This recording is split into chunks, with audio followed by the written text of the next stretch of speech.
This kid was a natural. Equipped with a silver tongue and Adonis-like looks, he was quick to be absorbed by the Hollywood circle, ending up in teeny-bopper TV dramas such as the fan-obsessed Werewolf Poets and the long-running teen drama series High School Hunger, which he starred in for 5 seasons. Though his character would be killed off in season 5, his death opened the door for the chance to appear on a much larger screen.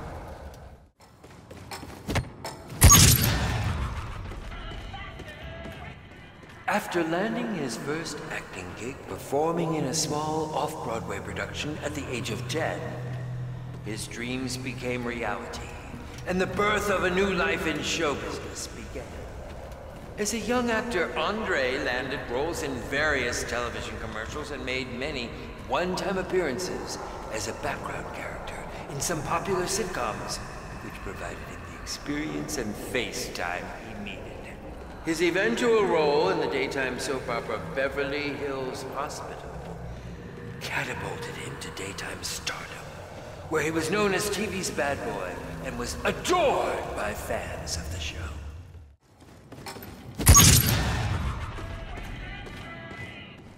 Poindexter put himself on a steady diet of comic books, video games, Saturday morning cartoons, and every film I had ever released, all in an effort to escape who he was. In his senior year of high school, he was stuck taking the last available elective class which was required for graduation, drama, ending up with a small role in the class play that would catapult his popularity among his classmates. Poindexter had finally discovered what he would become, a thespian. As an actor, he quickly discovered that his talents on the stage would lead him to New York City, where he soon became a staple on Broadway, commanding sellout performances even in the largest of venues.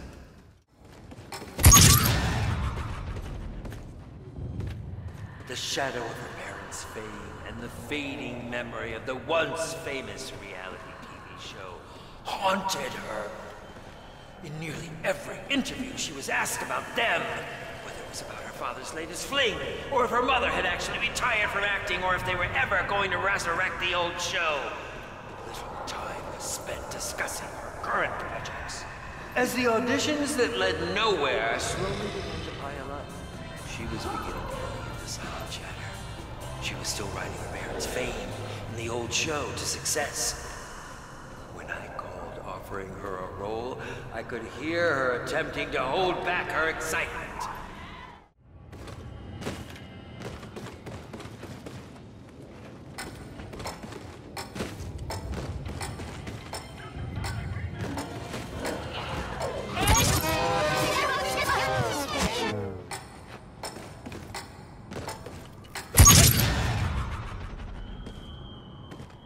His name was Aaron Jordan, and his brief read like a trip through classic American culture.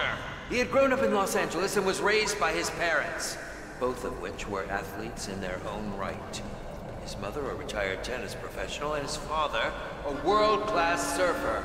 He had the genetics of legends coursing through his veins. He could have just as easily been a top-tier professional athlete himself, having won scores of awards throughout his years in high school. But Aaron sought a brighter light than any stadium or court could ever provide. The limelight.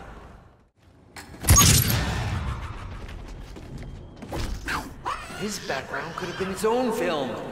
Andre Wright grew up in the South Bronx, filled to the brim with its fair share of graffiti, drug dealers, and ladies of the night. He grew up surrounded by turmoil. This kid was the stuff dreams are made of. Raised solely by his single mother, he took a different path than the countless others littered around him, choosing to focus on theater and entertainment rather than earn street credibility. He longed for a way to get himself out of the ghetto. And with a stage at his disposal at a local youth organization known as the Bridges Society, each week he did just that. By becoming the characters he played and forgetting the world he was entangled within.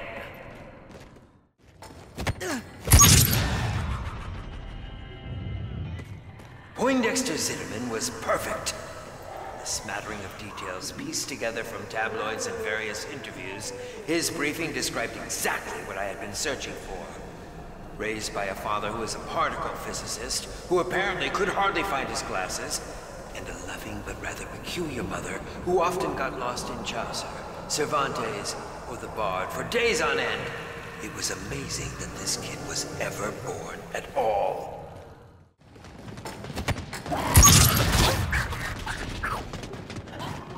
Sally Octavia Simpson. Oh, the desperation I was looking for.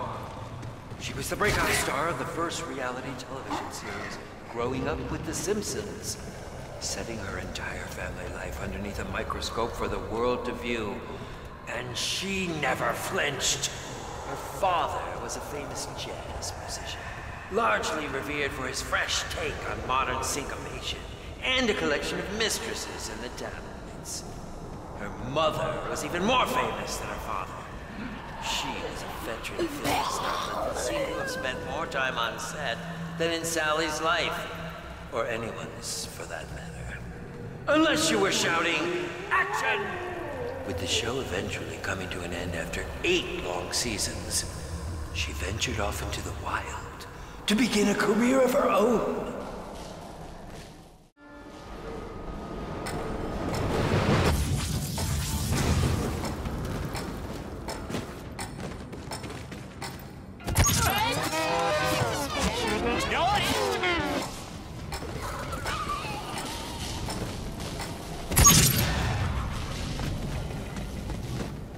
Eventually breaking free of the chains of television, he clearly was overly eager to bring his talents to the big screen and show the world he was more than just a pretty face. I just needed to convince him that this was the chance he had sought, the chance to work with the best. Me! The mere mention of a film had him lapping at my feet.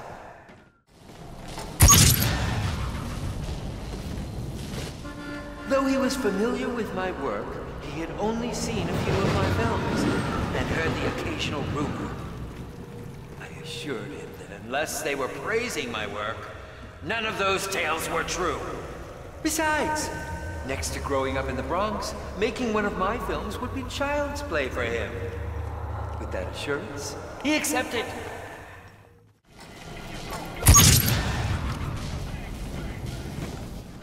As a longtime fan of my work, it took no time at all to convince him that a bigger stage was waiting for him. His knowledge of the inner workings of my films will truly command a standout performance from this young man.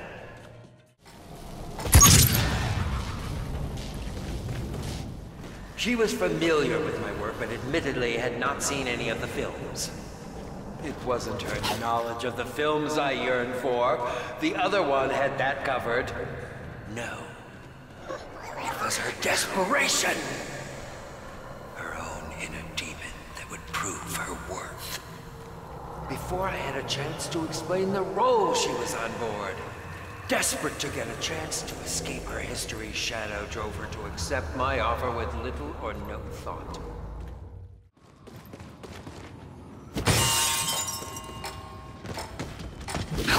This brother ain't going out like that!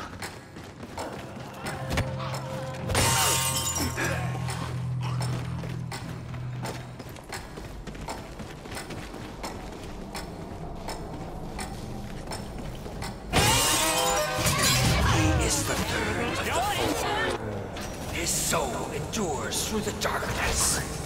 The time is nearly at hand. If you dig deep enough, find the truth. Sometimes the truth is harder to believe than the lie. I hope you enjoyed this video, and if you did, be sure to smash the like button and subscribe to stay up to date with my latest videos. Thank you for watching, and I'm out.